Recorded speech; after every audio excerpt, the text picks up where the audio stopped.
వాళ్ళు రేపు కేసినా కానీ మాకు ఉపయోగం లేదు అన్నట్లే ఉంటున్నారు. అలాగే బస్తీలు కూడా చూస్తే మన హెచ్ఎంటీవీలో పలు కథనాలు వేసాం.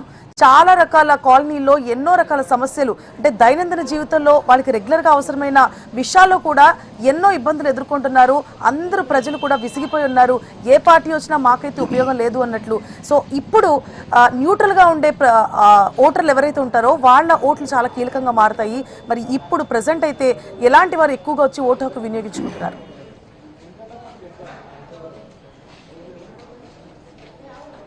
సువర్ణ, ఇక్కడ ఒక విషయాన్ని అబ్జర్వ్ చేయాలి. ఉదయం నుంచి మనం 7 గంటల నుంచి అబ్జర్వ్ చేస్తే 7 నుంచి 9 వరకు వచ్చిన వాళ్ళందరూ కూడా, వచ్చిన ఓటర్లు ఎవరైతే ఉన్నారో వాళ్ళందరూ కూడా జాబ్స్కి వెళ్లే వాళ్ళు ఎవరైతే ఉంటారో వాళ్ళకి ఈరోజు అంటే ఇక్కడ ఈ పరిధి వరకు మాత్రమే సెలవు ప్రకటించడం జరిగింది. అంటే జూబ్లీహిల్స్ నియోజకవర్గం వరకు మాత్రమే సెలవు ప్రకటించడం జరిగింది. కాబట్టి ఇతర ప్రాంతాల్లో ఉద్యోగాలు చేసే వాళ్ళు ఎవరైతే ఉంటారో వాళ్ళు ముందుగా వచ్చి 9 గంటల వరకు కూడా పూర్తి స్థాయిలో వాళ్ళు తమ ఓటు హక్కును అయితే వినియోగించుకోవడం జరిగింది. ఆ ఓటు హక్కును వినియోగించుకున్న తర్వాత 9 గంటల నుంచి కూడా కొంత సీనియర్ సిటిజన్స్ కావచ్చు, లేకపోతే ఇటు ఫ్యామిలీకి సంబంధించిన వాళ్ళు ఎవరైతే ఉంటారో అందరూ కూడా వాళ్ళు వచ్చి వాళ్ళ ఓటు హక్కును అయితే వినియోగించుకుంటున్నారు. ఇక్కడ 2 అంశాలని పరిశీలించాల్సి ఉంటుంది. ఒకటి, చలి తీవ్రత విపరీతంగా పెరగడంతో మార్నింగ్ సెషన్స్ లో ఖచ్చితంగా ఓటింగ్ పర్సంటేజ్ కొంత తక్కువగా ఉంటుంది అనేది అధికారులు కూడా ముందు నుంచి భావిస్తూ వస్తున్నారు.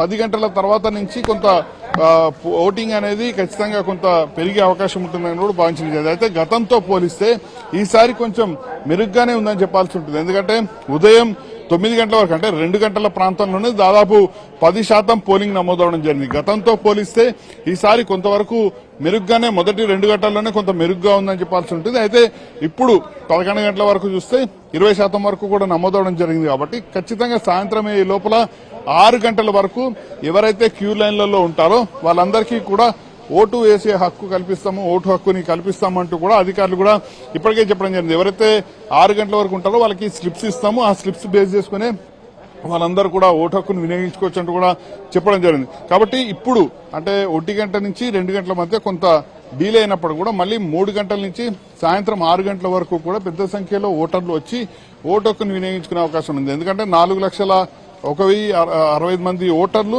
ఇక్కడ ఈ జూబ్లీహిల్స్ నియోజకవర్గంలో ఉన్నారు. ముఖ్యంగా ఈ డివిజన్ ప్రాంతాల్లో కూడా చూసుకుంటే మైనారిటీ సంబంధించిన ఓట్లు ఎక్కువగా ఉన్నప్పటికీ కూడా వాళ్ళందరూ కూడా వచ్చి తమ ఓటు హక్కుని పూర్తి స్థాయిలో వినియోగించుకోవడం అనేది జరుగుతోంది.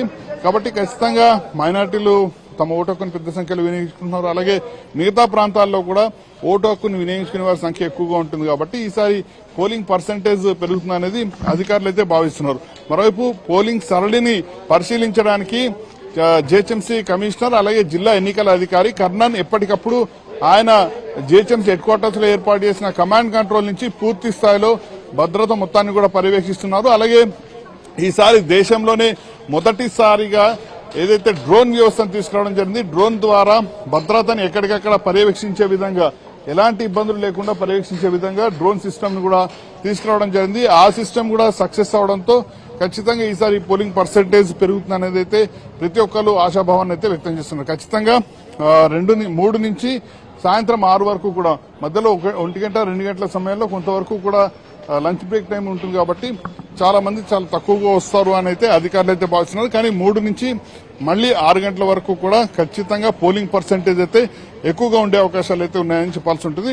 ముఖ్యంగా స్థానిక సమస్యలను బేస్ చేసుకునే ఈసారి పొలిటికల్ పార్టీలకైతే తాము ఓటేస్తామంటూ కూడా చాలా స్పష్టంగా చెప్తున్నారు. మన హెచ్ఎంటీవీ కూడా ఇందులో భాగంగానే జనాల దగ్గరకు వెళ్లింది, అక్కడ ప్రజలతో కూడా మాట్లాడించే ప్రయత్నం చేసింది. ప్రజలందరూ కూడా ఇదే విషయాన్ని స్పష్టం చేస్తున్నారు. మొత్తం 58 మంది అభ్యర్థులు ఉన్నారు. అలాగే ఒక నోటా, మొత్తం 59 మంది అభ్యర్థులు అయితే ఇప్పుడైతే ఈ బై ఎలక్షన్స్ లో అయితే పోటీలో నిలబడ్డారు. కాబట్టి అందులో ఎవరు గెలుస్తారు ఏంటి అనేది మాత్రం ఖచ్చితంగా నవంబర్ 14వ తేదీ మధ్యాహ్నం 1 గంట కల్లా మనకు ఒక క్లారిటీ అయితే వస్తుంది. ఎందుకంటే ఈ జూబ్లీహిల్స్ బై ఎలక్షన్స్ ని ప్రతి ఒక్క పార్టీ కూడా చాలా ఛాలెంజింగ్ గా తీసుకుంది. సో ఛాలెంజింగ్ గా తీసుకుంది కాబట్టి అన్ని పార్టీలు అలాగే ప్రచారాలు చేశాయి.